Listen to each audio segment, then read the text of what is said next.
I tried to enjoy Helluva Boss. Just so we're all on the same page, Helluva Boss is an adult animated musical drama comedy show created by Vivio Kojipol and is co-written by Brandon Rogers with 2 episodes written by Adam Nalen. I mention this because people have a habit of pinning all of the questionable habits of the production onto her, and it isn't fair for people to do so. Going in, I want to be transparent and say that I wanted to enjoy this. I really did try. My brother is quite fond of it and it's free to watch on YouTube with lots of buzz around it and a thriving fanbase to boot. It is very clear that this is a piece of media which is very loved. A simple look at all of the fan art, fan comics, and impersonas illustrates this point succinctly. So when I say that the show disappointed me, I want you, my beloved audience, to know that I really tried to enjoy this show. As I prepared for this video, I watched the entire series, shorts and all, and codified my thoughts, which I shall present to you over the due course of this flick, and it is my hope that my due criticism of the show is taken in good faith and with an open mind.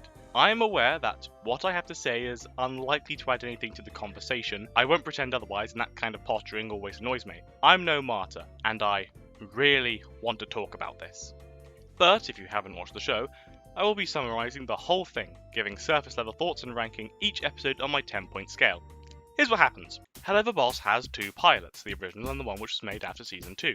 This is alarming to me for structural reasons I'll get into later. I also want to apologise for the first pilot having an awful AI 60 frames per second filter over it. This show was not animated in 60 FPS, so it ruins the animation, leaving this tech heresy abomination before you. This is because it was the only one available, as the original was age restricted, and I'm not giving YouTube my information. Moving on!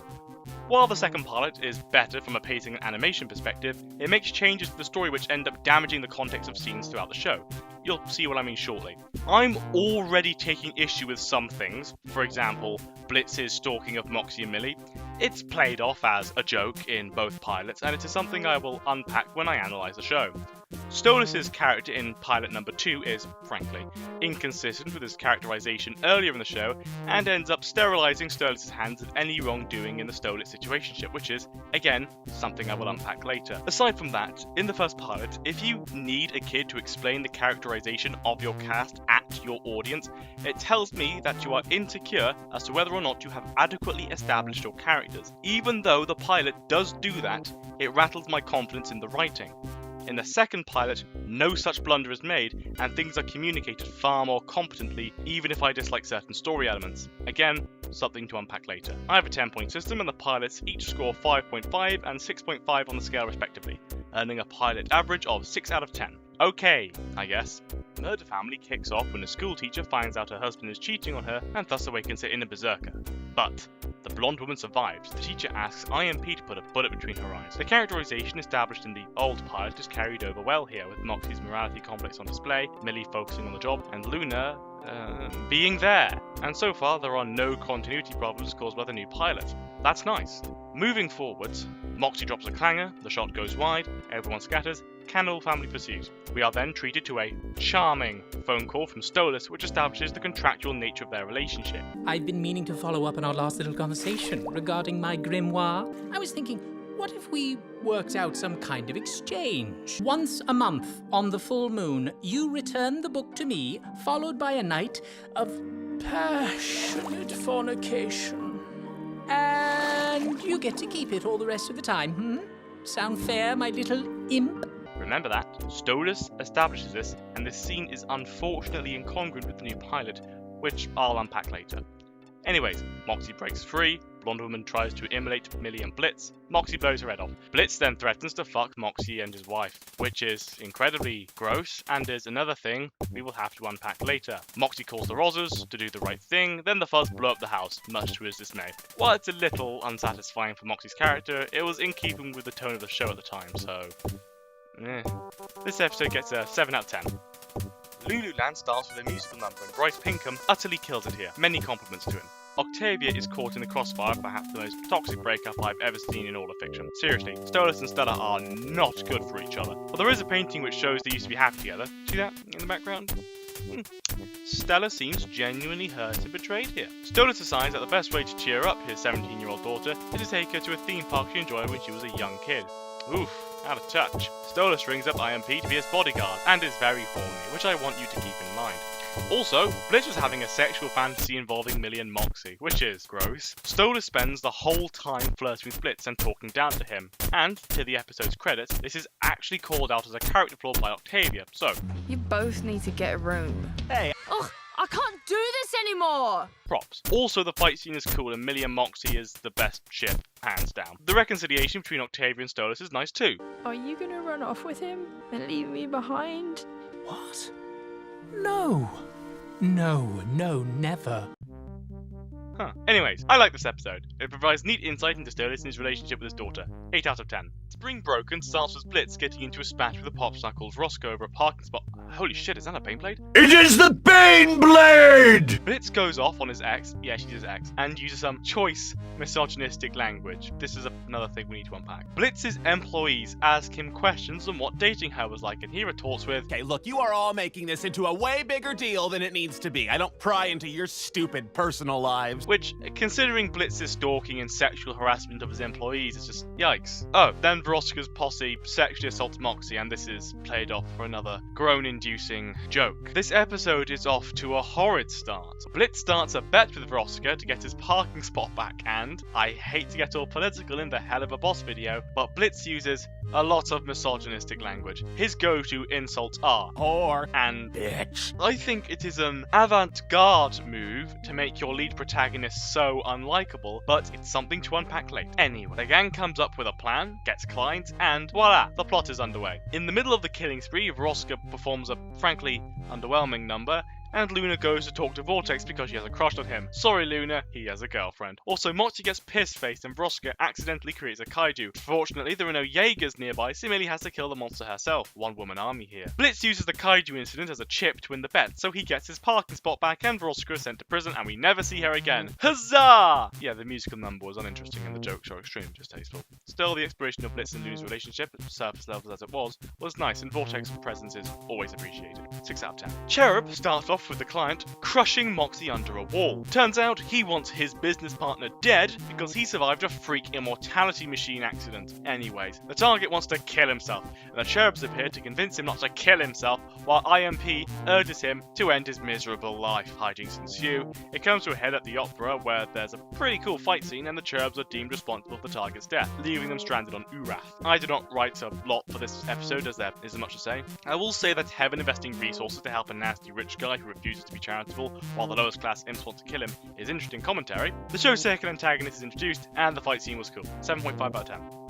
The gang are, once again, Stolas' bodyguards in Wrath. Blitz also watches Millie and Moxie while they sleep, and this is played off as a joke. Also, I want you, viewer, to keep a note of the condescending phrases Stolas used in this episode. And it isn't supposed to be lent out to itty-bitty imps like yourself. It will be helpful for later. What will also be helpful for later is that you hold in the back of your mind the information that Blitz's employees, including Moxie, are from Wrath. Also, Blitz tries to molest Moxie, which makes me wonder why Millie's parents take an immediate liking to him. On a positive side, Norman Reedus is here. Hijinks ensue, usually involving Moxie getting beaten up, and I can see that the episode is trying to comment on Wrath's toxic masculinity, but commentary requires comments to be made, and very few are made in this sequence. After Moxie does some poking around, he discovers that Norman Reedus owns an Accuracy International AW50 aimed right at Stolas' face. And we know he's been grinding those crates because look at that skin! Moxie nearly dies. Stryker throws Millie and Moxie into a basement. Blitz stalls so Moxie can shoot him. Luna ruins everything. Womp womp. For those keeping track, that's Veroska, Cherub, and now Stryker who are antagonists. I will say that Millie's dad giving Moxie a nod was nice to see. Also, Stolas was reading a book called Imps in the Sheets, which will lend to future commentary. Also, Stella was the one who ordered the hit on him. That's now 4 antagonists. That's a lot. There are also some issues I take with Stryker, especially his argument that Hellborns are treated poorly, and then starts throwing our kind rhetoric. Debate and switch, I'll discuss later. This is the second episode now where Moxie has learned to stand for himself, so it feels as if we're treading old ground, but it is good to see that he can take a stand where it matters. I also like Norman Reedus. Unfortunately, the show continues to play off stalking and sexual assault as a joke, which knocks this episode down a few points. Furthermore, some parts involving Stolas no longer work because of the new pilot, which provides bad context for a lot of the show. I glossed over them in this recap because I'll break it down later. 6.8 out of 10. Now, Truth Seekers introduces a new antagonist, and I'm starting to get a little worried at the pace in which the new antagonist is introduced. or at least I would be, but I'm not, because this is the best episode of the whole show, hands down. Blitz and Moxie are captured, and it's good to see the two with actual rapport, and watching them mess with the dorks was actually amusing. Furthermore, the way Millie and Luna bounced off of each other was very entertaining, and I wish we saw more of the two together. Blitz asking Moxie if Millie pegs him was pretty gross, but the musical number between the two and the reconciliation afterwards felt like a major breakthrough for their characters. And then there are the action scenes, which are the best of the entire show. It is also very refreshing to see Moxie assert himself, and for the whole team to be shown working together as one unit, at least as far as Luna's involved. And the part with Stolas appearing at the end could be considered as a little creepy, and I like creepy Stolas. It's good to be reminded that he is an actual demon. The episode is utterly amazing. When I read back through my notes, it was a complete wall of green. Pretty damn good. A solid episode with good writing. Aussie's is also pretty good.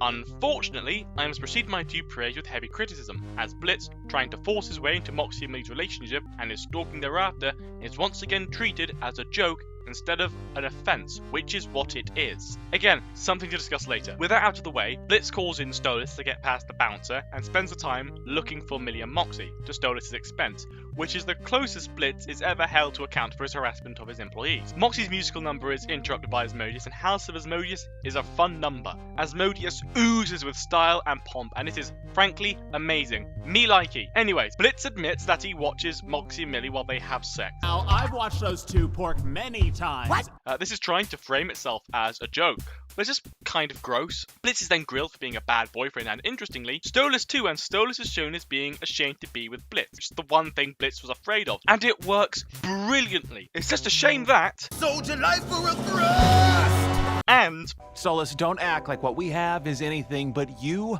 wanting me to fuck you, okay? You make that really clear all the time. no longer work with the new pilot, which I will get into later. Millie allows Moxie to complete his number, and it is nice to see the two share this moment, even if Asmodeus kicks the two out. Finally, Blitz drops Stolas off at his palace and says, "I'm sorry." To the bird. Remember this, it'll be important for later. Overall, with some questionable elements, a good episode. Unfortunately, the new pilot gives this episode horrid context and some things just fall apart, but I'm electing to be positive. 8 out of 10. Queen Bee is an episode. While Vortex is always nice to have around, my condolences to Luna for getting cock-blocked by the sin of gluttony, the musical number is but the episode justifies its existence by giving us a look at Luna and what her deal is, if lacking in depth because Blitz steals the show with his incredibly self-destructive habits. 6 out of 10. Season average, 7.31 out of 10. While there are some lows, they are easily outweighed by the highs this season reaches. I am worried about the retreading of character arcs such as Moxie's and the lack of depth for others like Luna. Furthermore, the establishment of Hell as a stratified society is frequently undermined by details such as Bee and Vortex being a thing, and I am also disappointed by the way in which many interactions between Blitz and Stolas were compounded by Mission Zero. On balance, far more positives than negatives. The circus drastically shifts from the tone of the previous season, and most of it is Stolas' birthday and how he and Blitz knew each other from childhood. I have thoughts, which I will express later. This episode strikes me as uninteresting, but still provides insight into Stolas' life, even if I take issue with that insight. Also, Stella's character has quickly devolved into the evil wife, which is a tired trope, and is another thing I want to explore later. I like tormenting you. Seemingly came out of nowhere, while the foreshadowing of Andrielphus is competently done and effective. 5.5 out of 10. You'd think this episode was about Octavia's relationship with her father, but most of the episode is about a Stolas subplot. It's a shame, because some further insight into Octavia and how the divorce has been affecting her would be very interesting to look at. That is not what we got. Instead, we got Blitz and Stolas farting around a sitcom set, and then blowing it to pieces. I dislike coming off as heavy-handed, as I know that creating something is a difficult process, and I am by no means telling Spindlehorse how to make their own show. That would be a vulgar display of my own hubris, but this episode makes me feel like it wastes my time. 5 out of 10. The episode has a reason to justify its existence. I just wish it wasn't bogged down by a Stolas subplot and Moxie and Millie subplot, both of which go nowhere. Haynes, let me tell you how much I have come to hate Taswick Thurman since I watched this episode. There are roughly 160,000 kilometers of nerves in the white matter of my brain. If the word hate was engraved to every action of all those tens of thousands of kilometers of nerves, it becomes a logical to 1 billionth of the hate I feel for Chaswick at every nanosecond. For Chaswick hates. This episode starts with Millie being mad at an XG match. This doesn't matter, her side of the relationship is never explored. There's also a joke about Blitz's research, which will be explored later. Then Blitz gets a call for a job, the wall gets destroyed, the gang go down to green. Apparently, this was where Moxie grew up. This is your old stomping ground, isn't it, Mox? Yeah, unfortunately. I grew up just over there. I'm not one to nitpick about plot holes or continuity errors, because most of the time it's about stuff that doesn't really matter. But it was stated multiple times in Season 1. Wrath, huh? My employees are from there. Coming at us from a little imp from the Wrath Ring. That Moxie came from Wrath. Mark that on the things to unpack. Meet Crimson. He's Moxie's dad. After brief introductions, we are introduced to Chaswick. He is the worst character in the whole show. He adds nothing and is a black hole of charisma. This is apparent when he instantly refers to Moxie and Millie as Two big sex reunions today. Every second he is on screen is like having teeth extracted. Anyways, Moxie's backstory relating to Carcharodon chlamydia is just a setup for a Titanic meme reference. It's been 84 years. Also, Crimson beating his son, forcing his son to kill his mother, and then threatening to kill his son's wife. If you ever talk back to me again, you and that pretty little thing you brought here are going home in boxes. Is not juxtaposed well with dildos everywhere. This episode refuses to take Moxie's struggles seriously. The emotional beats come off as insincere. I'll explain what I mean later. Also, What? This is the kind of shit gays like, right? is signaled as being homophobic, only for Blitz to be excited for it. Yes. There's dicks in the walls. Oh, that's fucking hilarious. What did you mean by that, Adam? Anyways, Chaswick disgraces this episode with his miasmic presence and inflicts upon us a musical number which butchers the R&B genre. Seriously, I'd rather be subjected to Easy Street. Moxie clearly doesn't reciprocate, and Chaswick doesn't let up, so I'll assume Chaz works for OVO. I dislike the interaction between Blitz and Chaswick for reasons I'll get into later. Moxie having a breakdown is not paired well with Blitz and Chaz loudly having sex in the background. I don't know why this episode refuses to take Moxie's very real struggles with any sincerity. Blitz then does some digging into Chaz, and he says to himself, For nobody who's that bad in bed can score two hotties that easily.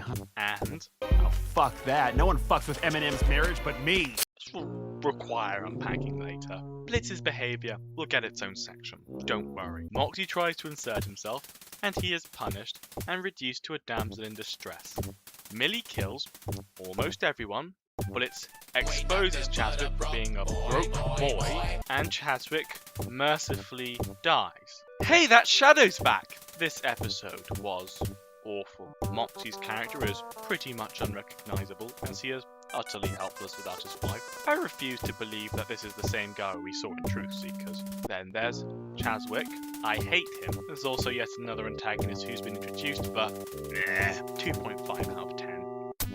Cheating implies there was a betrayal. This woman never gave two shits about me or our very much arranged marriage. There was, Stolas. Even though it is clear you two hated each other, you still betrayed her trust. Cheating on your wife is okay under certain circumstances is a fucking wild thing to be telling your audience. Stryker kidnapped Stolas in the middle of the divorce proceedings. Anyways, Blitz can't do anything because Luna needs a shot and Hell's healthcare system is worse than the modern NHS, somehow. So Moxie and Millie track Stryker down. The Stryker musical bit is the setup for a pretty effective gag. By the way, I love the way Stryker snaps at them. Shut the fuck up! I'm trying to do my fucking job! You coming in here singing about me for the millionth fucking time! Leave me the hell alone, you freaks! It's good. Look, Mommy! They let fire toads in here! The fuck did you just call me? It's not polite to call them that to their face, honey. Filthy Rathian. Oh, I am not from Wrath, bitch. Schedule for a time when less of the unemployed rabble are out. Oh, please, I bet the hardest work you ever done is convincing your husband that little shit's his. Oh, I kill people. How does a 2-for-1 special sound, whore? Misogynistic language aside, this is not how people react to racism. Moxie and Millie do stuff, so Moxie is competent. Anyway, Stryker has a point about classism, but the show doesn't do anything with it, which bugs me. So it's another thing to unpack later. Like, why give that point to the baddie? I went into Helluva Boss expecting to see these guys getting paid to spray brains, not an essay on why direct action is bad. Oh, also, the Stolas torture is set up for a kink joke. All you royals ever do is try to talk over us. Blitz handles me rougher than that in bed. Also, Stella's just a moron now, with any competence given to her brother. I've got thoughts on how this show depicts its women, which I'll get into later. The fight scene was cool. Also, smoothing over the breakup at Ozzy's off-screen over text messages feels, for want of a better term, undeserved. 5 out of 10. The only reason it isn't low is because the foreshadowing of Andrew Alpha's paid off, and I liked the fight scene. From character assassination and irrelevant plot lines, O Emperor, deliver us.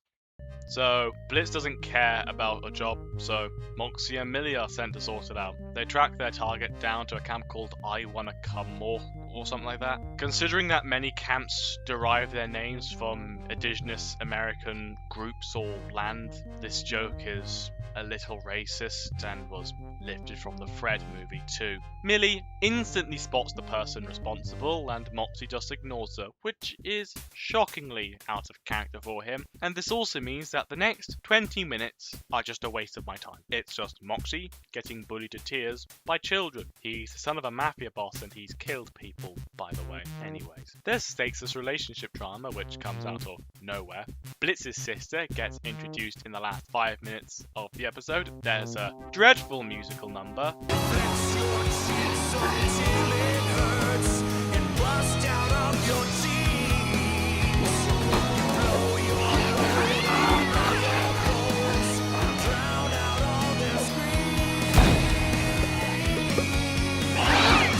And then the episode ends. That's it. 0.1 out of 10.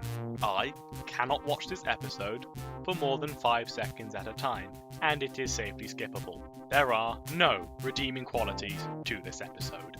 Well, I would usually comment on Blitz and Fizzaroli conveniently being on the same street in the same ring at the exact spot necessary for Stryker to kidnap them in the middle of a meeting with Crimson. The whole premise for the episode is a comedy of errors. It is literally in the title of the episode. It's such a minor thing that the argument is moot before it is made.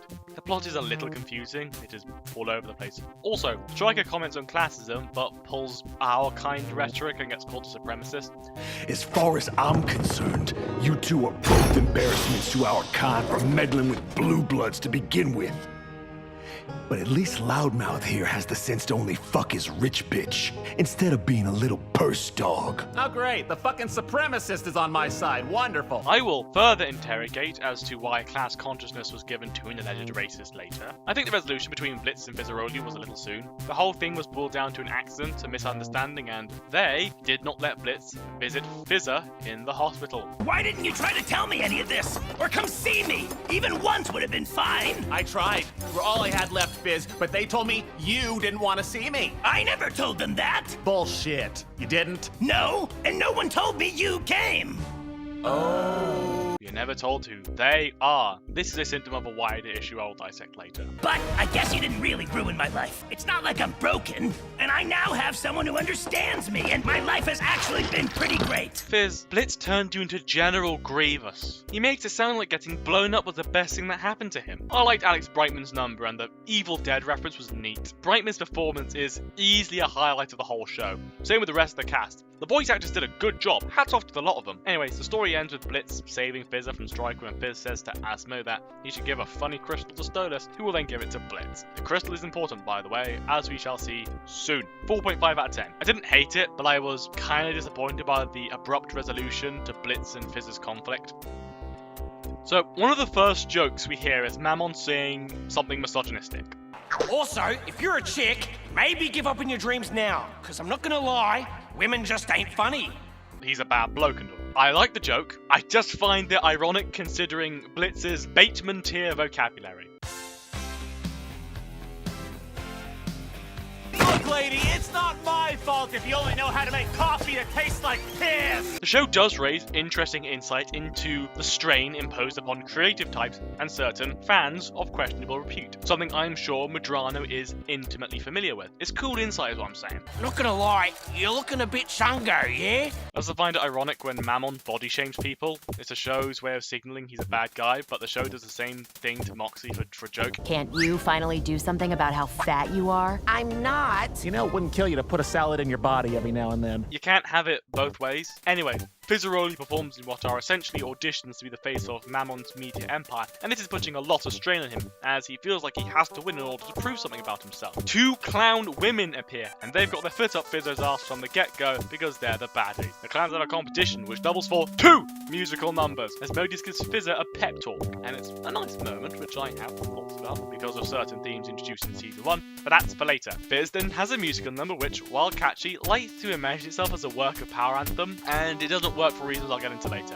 It basically boils down to just quit your job. Anyways, Asma reveals he loves Fizzer. Mammon says Asmodeus will regret this, Asmodeus will not suffer any consequences for this. It's all pretty stakes-less. Overall, a good exploration of an abusive work relationship, even if I'm disappointed by some aspects. 5.9 out of 10. I don't have an opinion on the opening number with Stolas and Blitz. You already know about the contractual nature of their relationship. It's the full moon, it's that once every month shtick, you know the deal. Luna gives Blitz awful relationship advice which potentially poison the entire episode. In Blitz's sex box with a doll of Moxie. That's gross. After that, the dorks meet with Cherub, and while the dorks are always a treat to have around, Cherub just aren't particularly strong antagonists. Anyways, moving on past the Cherub side plot and an alright fight scene, Stolas says, This transactional thing we have, it's not right anymore. It hasn't been.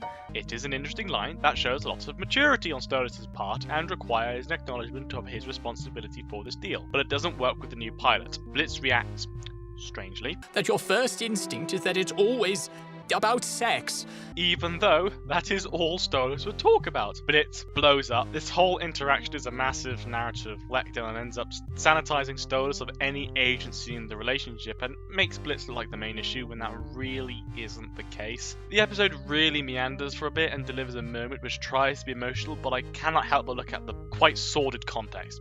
4.5 out of 10. From deflection and narrative gaslighting. O Emperor, deliver us.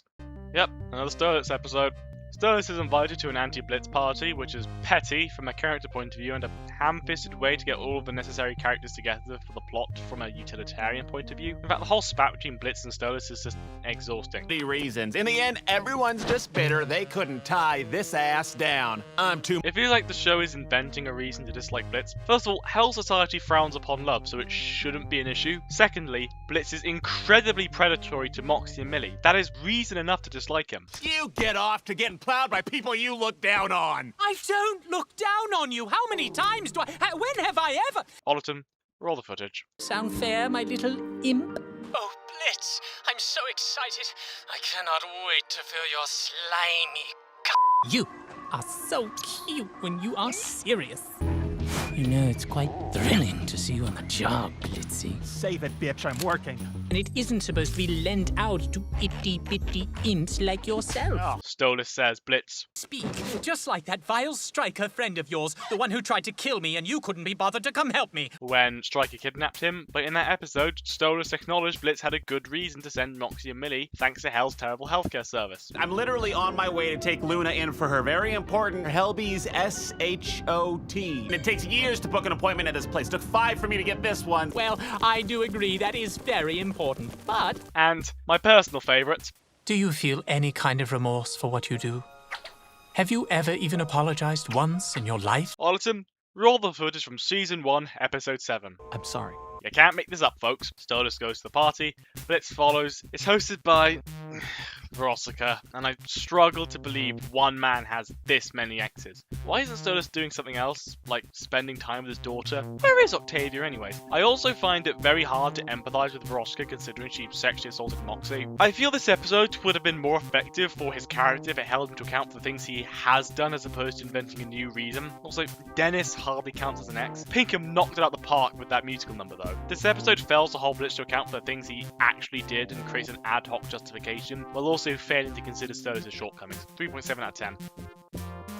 Millie has a backbone of Auramite if she is this patient with Blitz. Unfortunately, the episode continues with the trend of doubling down on the Blitz is sexually harassing his employees joke with the punch card. This isn't funny nor charming, but what is charming is the design for the hotel owner. That is the most evil looking man ever, I love it. Anyway, after Blitz bullies an ex-serviceman, Millie actually calls Blitz out on his behaviour, which is negatively affecting the company. There's also some neat choreography with the fight scene here too in the flashback. But I regret having to temper my heartfelt congratulations with a strong measure of disappointment. Firstly, for an episode based around the friendship these two apparently have, we don't really see any of the sort this season. They hardly interact in the show as is. Secondly, Millie apologising to Blitz is bullshit. I dislike the hand-holding attitude here. Blitz is rarely ever held to account for the things he does, and I don't mean the legion of exes he supposedly has. And Millie saying Blitz respects her is laughable. Back onto the positives, the Infesta fight has some really cool choreography. Also, throughout the episode, the horror elements were pretty neat. And then the episode ends with a joke about Blitz trying to be locked in Millie's third. Millie does ask him if he's going to stop, and he better. She's canonically killed people for less. So, you gonna keep stalking us all the time? This episode was alright. It's a shame it keeps doubling down on the sexual harassment joke. 6.6 out of 10. Oh boy, a lot of the criticisms I have of this episode are surrounding themes I intend to explore later, so I'll give you the cliff notes. Stella's a cartoon villain, and doesn't know that the obviously illegal thing is illegal. The show doesn't know if rich people are a problem or not, considering half of them are goofy protagonists. IMP gets raided by the Rosas, Mox is on the edge of tears about the whole thing, and I struggle to believe that this man is this emotionally unstable. Nobody cries over a shredder. Same character, by the way. The gang tried to make an escape in the van, but why not just use the Asmodean crystal? The van crashes and now it's time for a court proceeding. The entire prosecution hinged on Andrialphus accusing Blitz of stealing the Grimoire and forcing himself on Stolas. Funnily, Stolas isn't here to testify and everybody's just okay with it. This is a strange plot point. One could even say bizarre. I mean, Bizargo says Stolas should be here, why isn't he? Also, who is this guy? Anyways, revolutionary poser striker who hates the royals so much he's now working with them commits perjury and testifies against Blitz. Don't worry, more on Striker later. Just axe the mouthy one. Oh shit, I did not see that coming. Look, I'm sorry, Mox. I did everything I could. You know he means you, right? So, Blitz is just willing to throw Mox under the bus and let him get executed. What a great boss, wow. Also, this whole sequence is just filled with attempts at humour which frequently undeliver and ruin any tension or narrative stakes. Example, Blitz is nearly beheaded and Stolas is asked in his face. Can you see why I cannot emotionally invest myself into the show? Also, who's Bizargo? Another point, while the musical number was neatly woven into the narrative, why didn't Stolas just say that Andrialphus was lying? Anyways, Stolas throws his life away to be with Blitz and Octavia watches this. Alison, roll the footage from Season 1, Episode 2. Are you gonna run off with him? And leave me behind? Go away where I can't find you? What? No.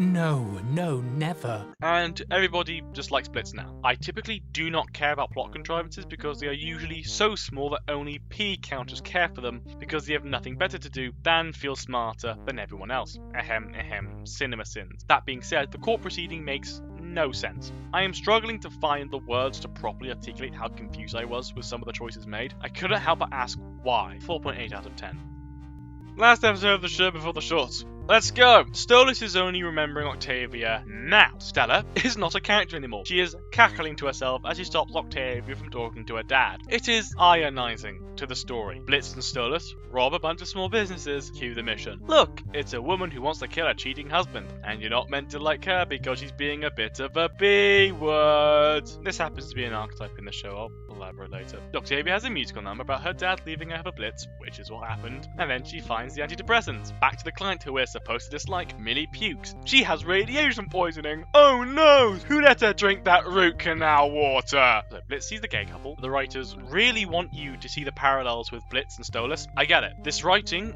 is more direct and blunt than Eidolon's weapon of choice. Andrialphus gets his shit kicked in. Millie finds a bunch of guns in the palace. What are they doing there? Fight scene ensues. Andrialphus isn't really much of a threat. Octavia and Stolas have an argument. I didn't leave you. I would never. Last episode, you were ready and willing to throw your life away for Blitz. Stolas breaks down crying. Whew, that was intense. Luna will return in Helluva Boss, Doomsday. Oh, Millie's pregnant, by the way. You know, my twin sister, she hates me too, for something that I did.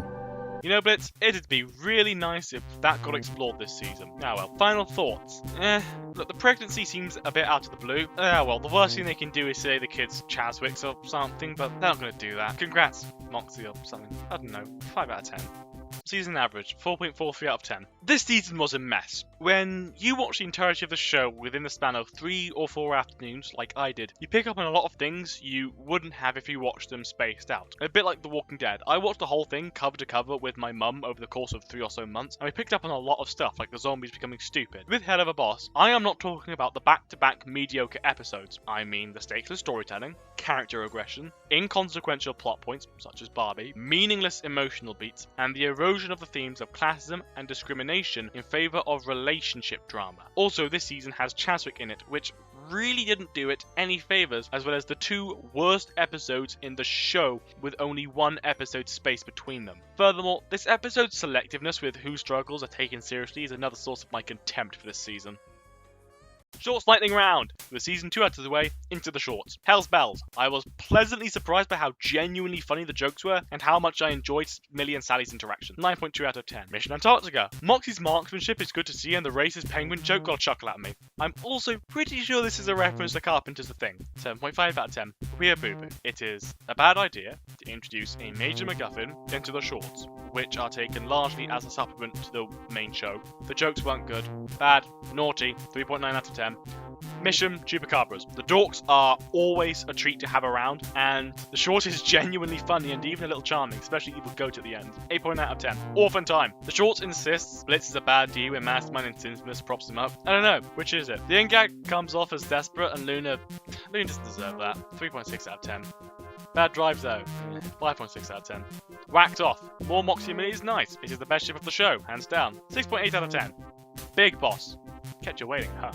6.5 out of 10. Bigfoot. The whole short is a setup to a joke which I found very funny. 7.8 out of 10. Chaz's funeral.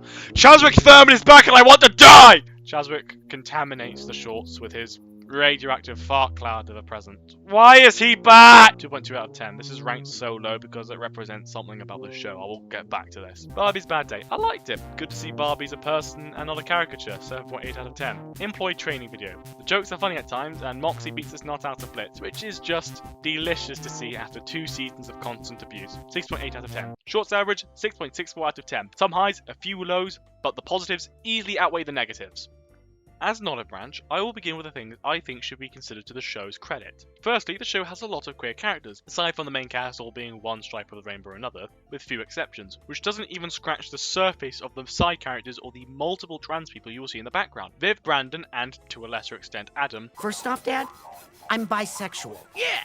Don't make a huge fuss of the identities and orientations of the characters, and they are allowed to just exist. I think this is good. It depicts queer people as being, well, people, which marks a break from the trend of adult animation's quite poor track record with queer representation. Well done, Spindlehorse. Secondly, I think the designs are good, actually. Well, other people say they are poorly designed, over-designed, and so on, and then offer their own redesigns. I will offer the counter view that they are all distinct designs. If I reduce the characters to their silhouettes, you could easily tell me who is who, which is a strength of the show, even if the designs can be a little bit much sometimes. Building off of this point, the art direction of the show is utterly gorgeous. We are treated to backgrounds which contrast the colour palettes of our characters nicely, with the blues and greens of the Lust and Greed Ring really complementing the red imps, coupled with the fact that the animation regularly blows most of contemporary owl animation out of the water like a thermonuclear bomb. The show oozes with style and is very nice to look at. Thirdly, I've never been too big on musicals, but some of the tunes in the show are proper toe tappers. House of Asmodeus, for example, just serves style, and Bryce Pinkham, in particular, has a gorgeous singing voice, as does Alex Brightman. It helps that some of the voice actors also came from theatre work, which helps bring that larger-than-life characterization, which makes so much of the cast so memorable. Fourthly, and finally, Season 1 is just a solid show. Sure, there are some episodes which kind of disappoint, but those are easily outweighed by the highest the season reaches, with True Seekers being the best episode of the whole show, hands down, with Aussies being a close second. It is also the season which feels the most tonally consistent and, aside from some moments, the most enjoyable for me. I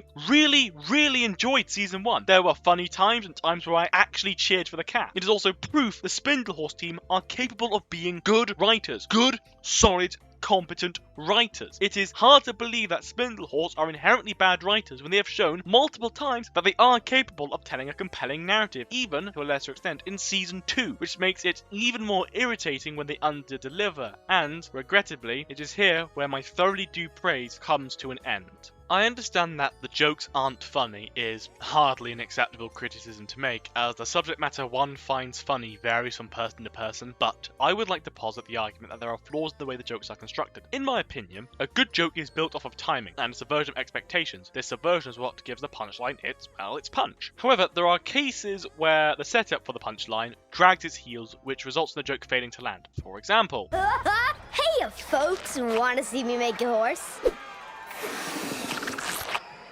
Crap.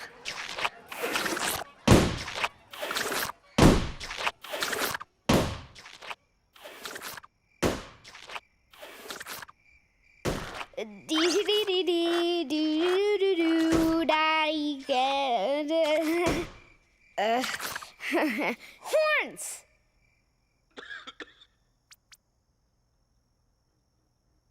Well, it was a horse, but then it ate too much sugar and its legs stopped working, so I had to amputate.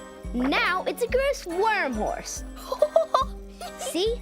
He gets it. Because horses, they make no sense. Okay, Blitzo, that's enough horsing around. Hey, everybody, look at this. It's Banana Pudding the Clown Horsey. I liked his broken horse joke. It was funny.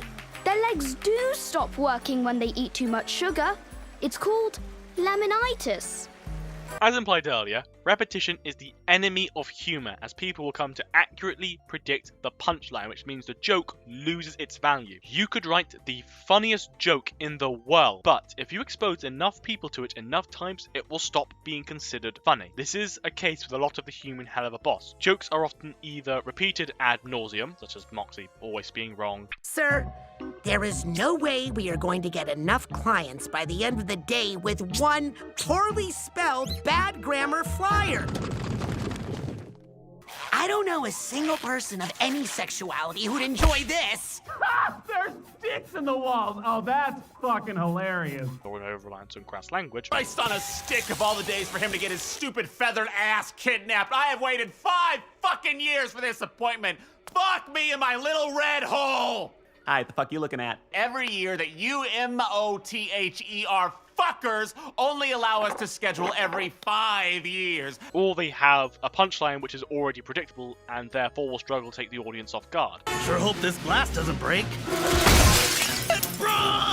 There are also cases in which meme culture is referenced, like the gnome gag, SpongeBob references, Family Guy poses, and so on. I would argue that it is best to refrain from referencing internet memes because it immediately puts an expiration date on your joke. Memes rarely stay relevant and therefore funny for long. I've seen the humour of Helluva Boss compared to Family Guy, but I disagree. I would like to compare Helluva Boss to Joni Vasquez's 2001 cartoon Invader Zim. The writers of Invader Zim packed as many gags as they could into each episode, so if one joke didn't land, the audience barely had the time to process it before it was time for another, which helped as the humour could be very random equals funny, which was very much of the early 2000s. The high GPM rate serves to ensure that at least one gag will work. One of my favourite jokes from the show is in episode 2, where Professor Membrane is too busy at work to attend the parent-teacher meeting, so he has a floating screen. Someone messes up, the lab explodes, the screen turns into a technical difficulty slide. The next scene, we see him on his screen and he is totally fine. Before we have time to think about it, Zim's robot's parents are wreaking utter havoc. It isn't like a Mel Brooks comedy where there is a steady escalation from producing a bad play to committing acts of domestic terrorism. Invader Zim has all cylinders firing at all times. So why does this style of humour work in Invader Zim, but not in Helluva Boss? One of the reasons is tone. Invader Zim is a black comedy, and each episode is, usually, 20 straight minutes of Vasquez and the writers shitposting, with a tasteful sprinkling of nightmare fuel here and there. Invader Zim is quite a cynical show, and, similarly to Helluva Boss, has a very mean-spirited sense of humour, but unlike Helluva Boss, where most of the jokes are at the expense of largely one person, which we'll explore in a minute, in Invader Zim, everyone gets grilled at least once, not just Dib. Back to Helluva Boss. Jokes will pop up at the worst possible time, usually right after a major character moment, which immediately squanders any emotional value. Whew,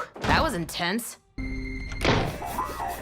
I find it, as a member of the audience, incredibly difficult to invest myself in the emotional and thematic stakes of the show, because I know there's going to be a crude sexual remark just around the corner, which creates an air of insincerity towards the cast's journey, and an insecurity from the writing of the emotional beats being able to stand on their own. And they would if the writers showed some restraint.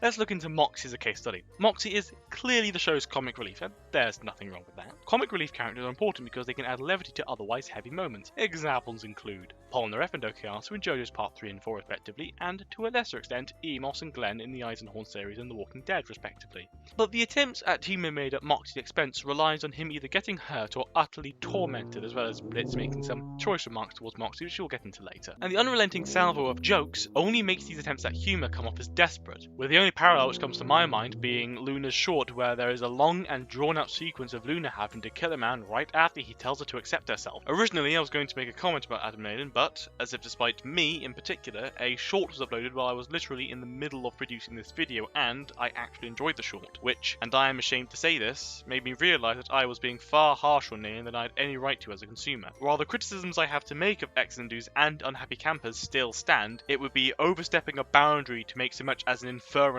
on his character. The man wrote 2 dud episodes. It happens, and by the looks of things, he's starting to come into his own as a writer. I hope he continues to write for the show in the future.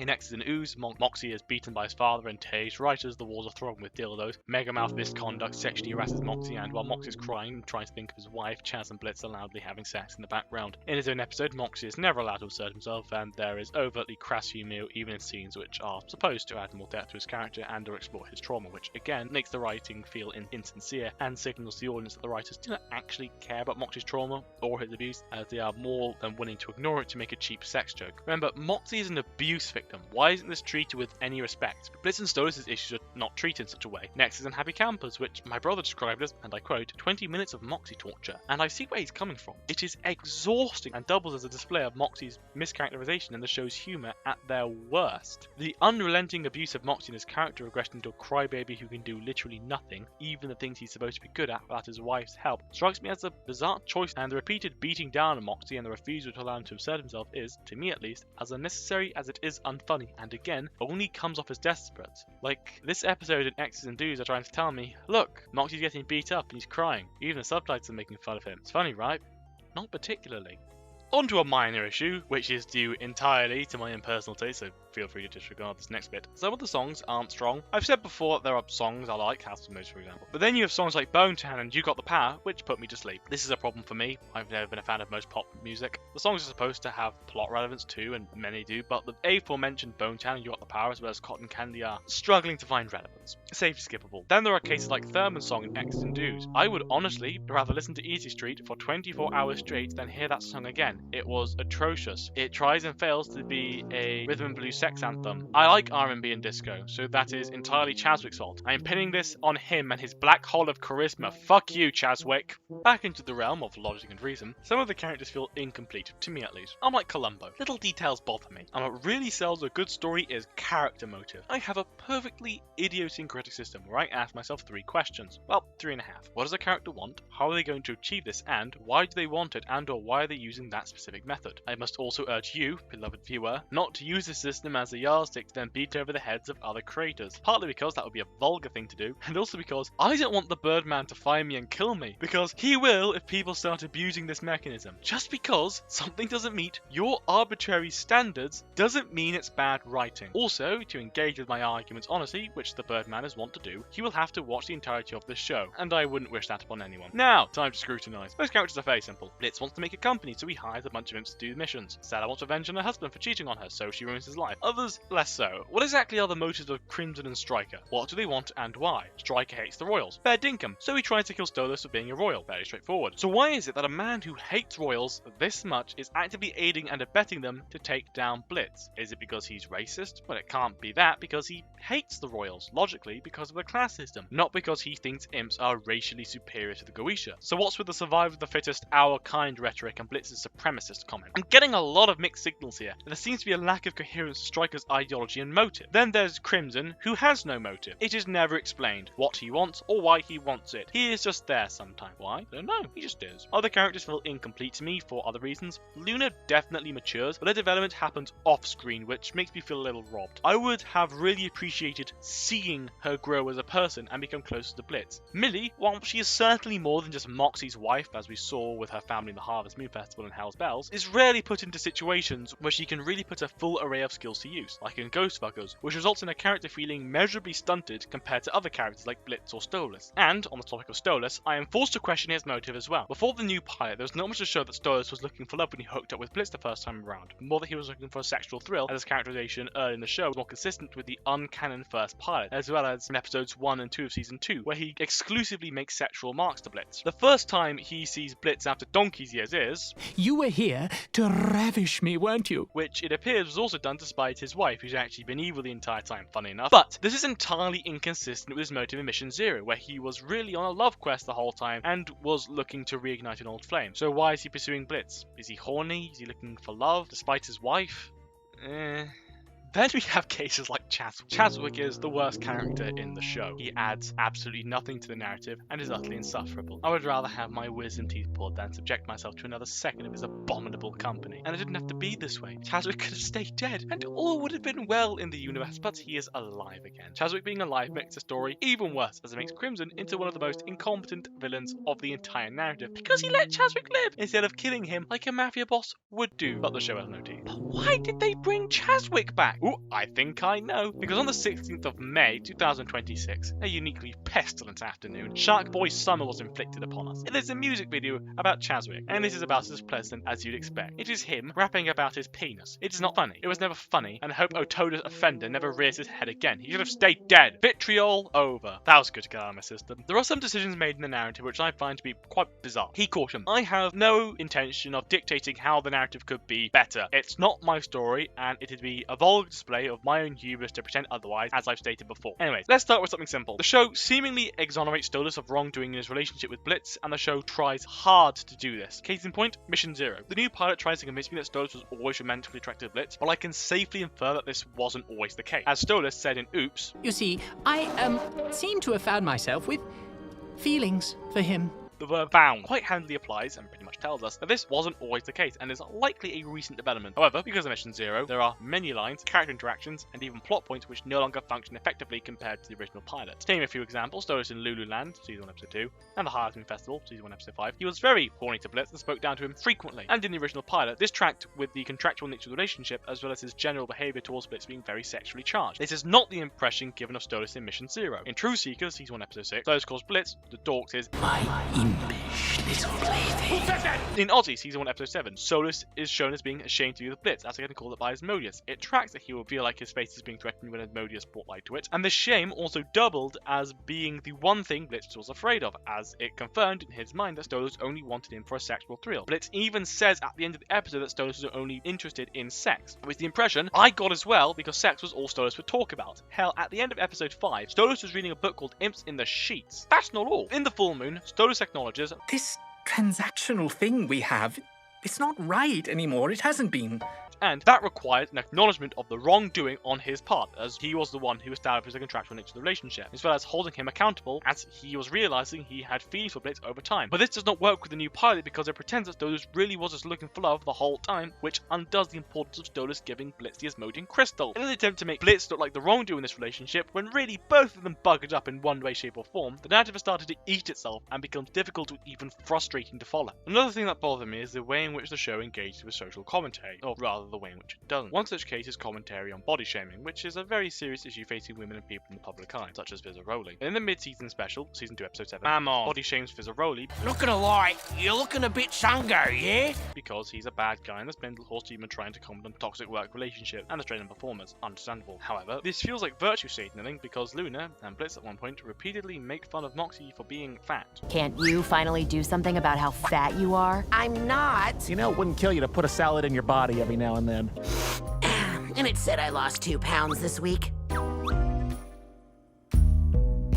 I am not fat! His body shaming funny or not? You can't have it both ways. But the virtue signaling on body shaming is little more than a brick in the wall compared to how the show fails to engage with class and racial discrimination. As you know, Hell is a stratified society with imps, hellhounds, and the rest of the lower classes treated as second-class citizens, with the royals and big sins at the top of the ladder. Right. Because of this, it is a taboo for higher-ranking demons like the Goetia to be with lower-class demons, like imps. Right.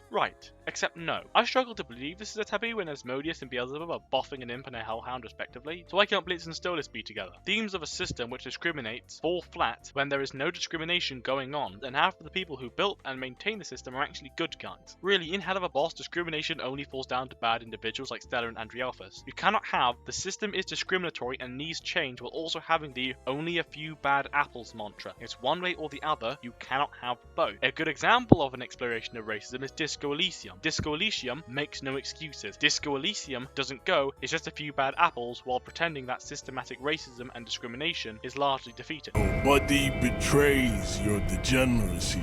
Look at my chronology. I am the pinnacle of my haplogroup.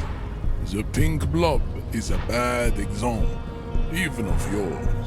It saddens me. You were once a noble and powerful race. That is right. You should leave the stage of history with dignity by inviting the other races to a great world war. Bring your troops to the Seminine Islands and to Boogie Street, and we will pulverize you. When you are gone, we will build a museum for you. The walls will be lined with bottles of Al Ghul, your beloved beverage. Inside, we will store the odes to homosexuality you call art, and your microcephalic skulls. The way in which this ugly facet of Revachol affects Kim cuts like a knife. Welcome to Revachol. Don't you welcome to Revachol me. My grandfather came here from a 3,000-year-old racist isolationist culture, while your ancestors came to this island a mere 300 years ago. Every school of thought and government has failed in the city, but I love it nonetheless. It belongs to me as much as it belongs to you. It's men like you who keep Revachol divided, making it that much harder for everyone to climb out of this post-war limbo. Oh, come on, man. I just said welcome to Revachol. It's a lorry driver thing. I know exactly what you meant. You think my kind doesn't belong here, that I should watch myself and behave. But you see, I'm an officer of the RCM. It's actually my job to make sure you behave. I would advise you to remember that. Disco Elysium does not hold back any punches. You are just an individual. You cannot change this. All you can do is be better than them. Which is to say, the kind green ape is a species with which we share a common ancestor, and that evolved parallel to our own. Just like your partners. The lieutenant looks at you, pleasantly surprised. Also, play Disco Elysium. Disco Elysium also doesn't virtue signal, unlike Striker. So, as stated before, Striker hates royals. There's also potentially racist. So the question I have for Spindlehorse is this. Why is it that the only person taking direct action against a classist system is a domestic terrorist and potentially a racist? Are you trying to tell us that there is a right and a wrong way to deal with discrimination? You know, when I'm watching the supposedly horny demon cartoon, the last thing I want is a lecture on how Tom Zarek needed a chill. This angle also completely failed to lend any insight at all into this theme because Striker does have a point. The system is rigged and is deeply corrupt. But instead of engaging with what he has to say and considering his point of view, the show reduces him into just another antagonist working for Andrielphus, which just strips him of any thematic and narrative depth. This is something the Hayes called the debate and switch. I suggest watching their video for more insight. But what this does is it gives the baddie some social commentary to make him or her look deep, and then you just don't engage with any of his or her ideas while you make him or her do something comically evil, such as kick a puppy, steal lollipops from babies, or, and I'm just spitballing here, forsaking all of his principles to aid his ideology's sworn enemies to commit perjury so he can screw over one man.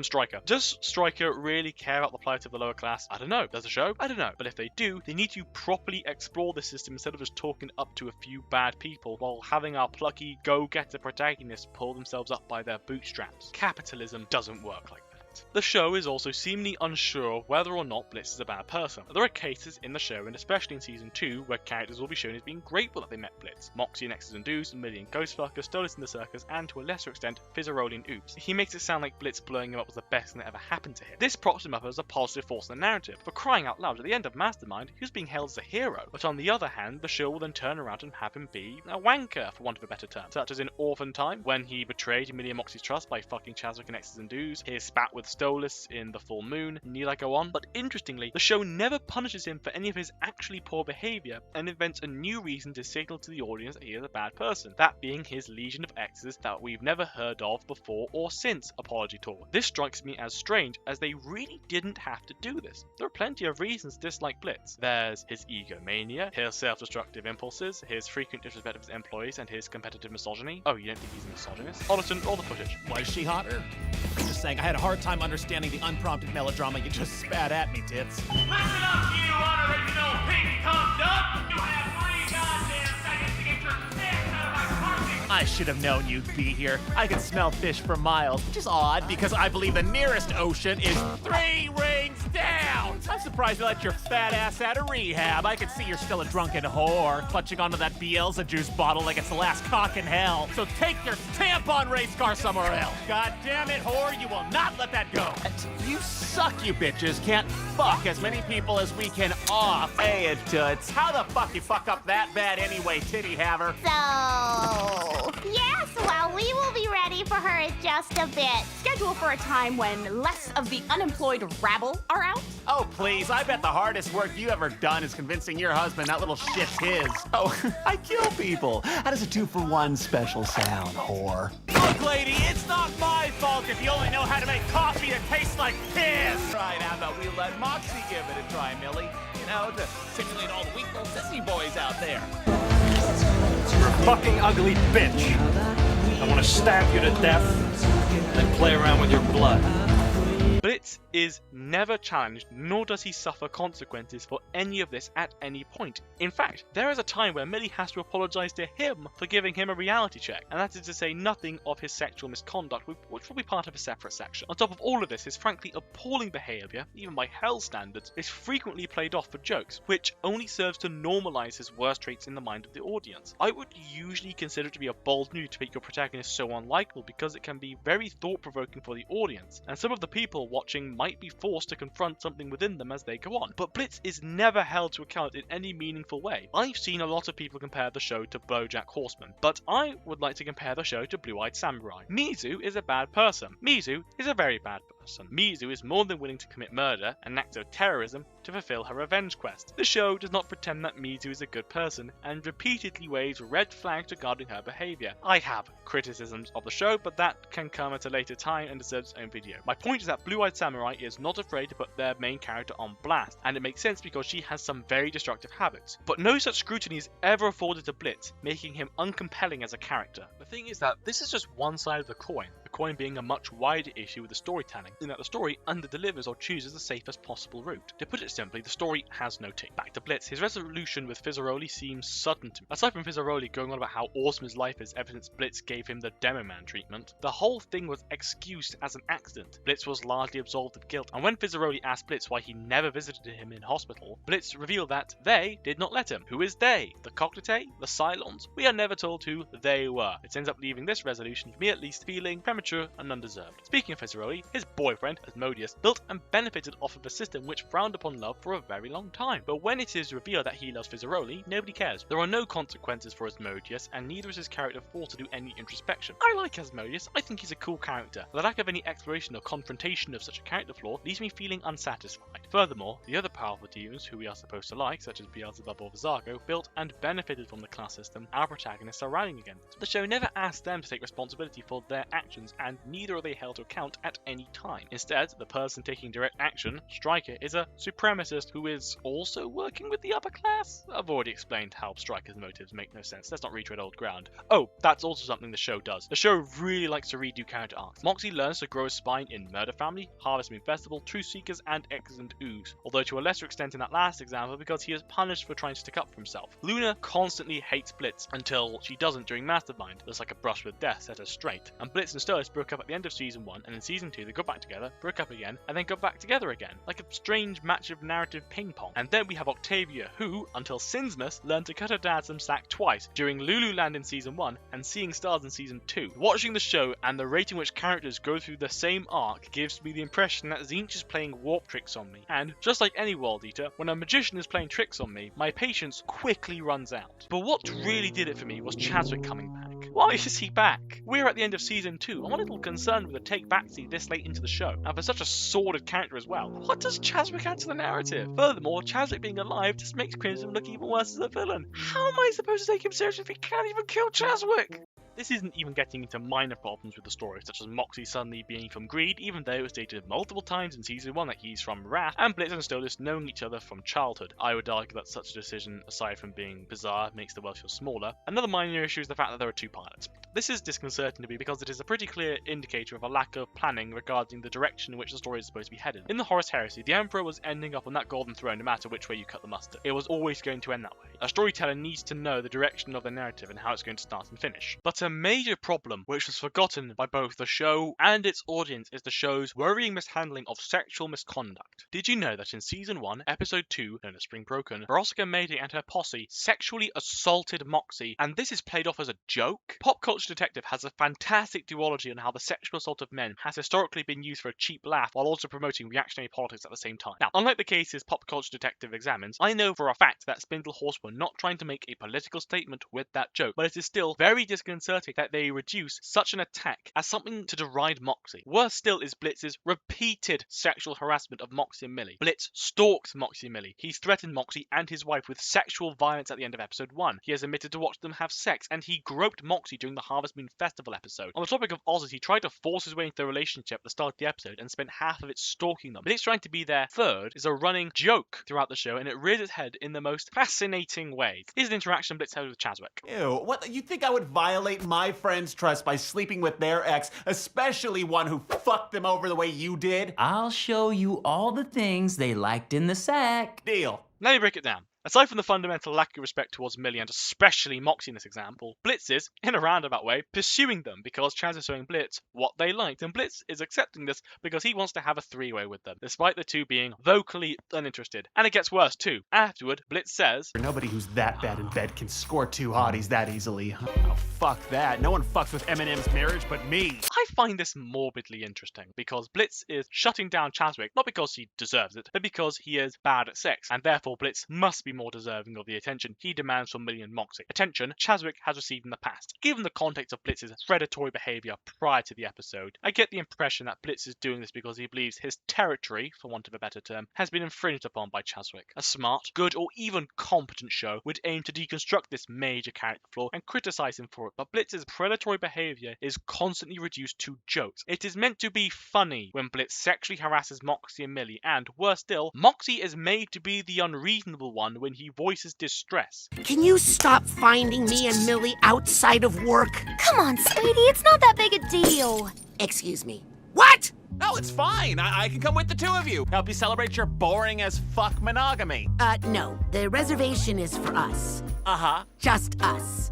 Mm-hmm. Without you there. Explicitly without you there. I'll wear something nice. It's a big deal after all. This is to say nothing about his locker full of research. The show and the fanbase has collectively decided to ignore this facet of Blitz and his extremely toxic behavior. It is just another case of fandom woobifying shitty men. Using sexual offenses as jokes normalizes them in the minds of the audience, and that is a dangerous thing to do. I am not accusing Spindle Horse of anything. I am in no position to do so, but shit, they should know better. My final note of criticism is regarding how women are depicted. I invite you, beloved viewer, to take what I'm about to say with a grain of salt because I'm no example of a feminist, so I'm bound to bungle some of my talking points from a rhetorical point of view. That being said, isn't it just a little bit ignorant to squeeze Moxie into a dress to show that he's weak? Isn't it just a little bit ignorant to constantly make fun of him for not being masculine enough? Season 1, Episode 5's exploration of toxic masculinity isn't as effective when Blitz, the main character, embodies toxic masculinity without being confronted on the matter. I miss when Stella had a character with plot relevance, but that has all been given to Andrea Alphys, who is so incompetent independent, I can hardly take him seriously as a threat. And all that is left of Stella's character is an utter moron who had no idea that Stolas giving away the grimoire was illegal. Let me reiterate, she had no idea that the obviously illegal thing was illegal. Then there are the women who are constantly antagonistic, such as the dogs at Beelzebub's party, the girls in Happy Campers, the women in Sinsmas. They are all incredibly catty right off the bat, so that you know you are supposed to dislike them. But all of the unlikable men, Andrew Alpha's Chadwick Crimson, act in no such manner. My point is that it is a bit of an archetype which can come off as being unaware of the ways in which women have traditionally been antagonized. There is a rare exception, that being Veronica. The way in which the show explores how Blitz hurt her and made her feel like the villain reflects the lived experiences of women who have dated toxic men, and I would usually give some well-deserved praise here, but at the same time, I struggled to empathize with her because of what she did to Moxie in season 1 episode 2. Men are also offered a greater deal of leniency than women in the show, especially when it comes to cheating on their spouses. Stolas and the target from Sinsmas cheated on their wives, but were looking for love and escaping their wives. But Martha cheated on her husband because she was a sex-obsessed psychopath. While I doubt it was intentional, men cheat because they're looking for love is not a good message to convey to the audience. While I do like Millie and Luna, Luna's development occurred largely off-screen, which is a little disappointing for a show which places emphasis on its emotional character moments. Millie has a lot going on under the metaphorical bonnet, but we don't really see it often, and usually it isn't explored with much depth, with rare exceptions. Octavia and Barbie Wire were just forgotten. In her own debut episode, Barbie Wire only has a few minutes of screen time. I would like to note that I am not about to rate any accusations against anybody on the Spindlehorse team. I do not know anybody from Spindlehorse, least of all Vivian Madrano, Brandon Rogers, or Adam Nalen, and I am normal, so I will not jump to any conclusions about their characters. Helluva Boss scores a 3 on the unofficial computer misogyny meter. If I had to sum up my assessment of the way in which Helluva Boss depicts its women in one word, it would be ignorant. It's not malicious in any sense of the word, but they really should know better. If we were to use the averages of Season 1, Season 2, and the shorts, Helluva Boss scores a series average of 6.13 out of 10. It's an okay show, but hot damn, there are some glaring problems. I understand that the show is only 2 seasons in, but with 4 seasons allegedly planned, we could be halfway in, and I am a little unnerved with how much there is to wrap up with only so much left. But however this show wraps itself up, I know I won't be there to find out, because I won't be watching Season 3 when it comes this autumn. I just like going after media which I know will leave me wanting for more. This may strike some of the people who know me as hypocritical, as I did watch The Walking Dead cover to cover, and I own the first 4 books of the Horus Heresy, a series I intend to finish.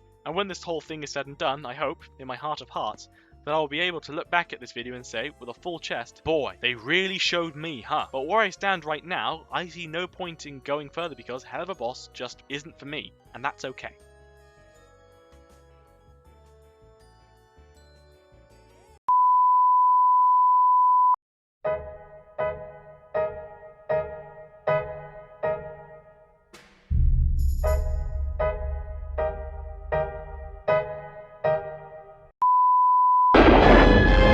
Smile, you son of a bitch!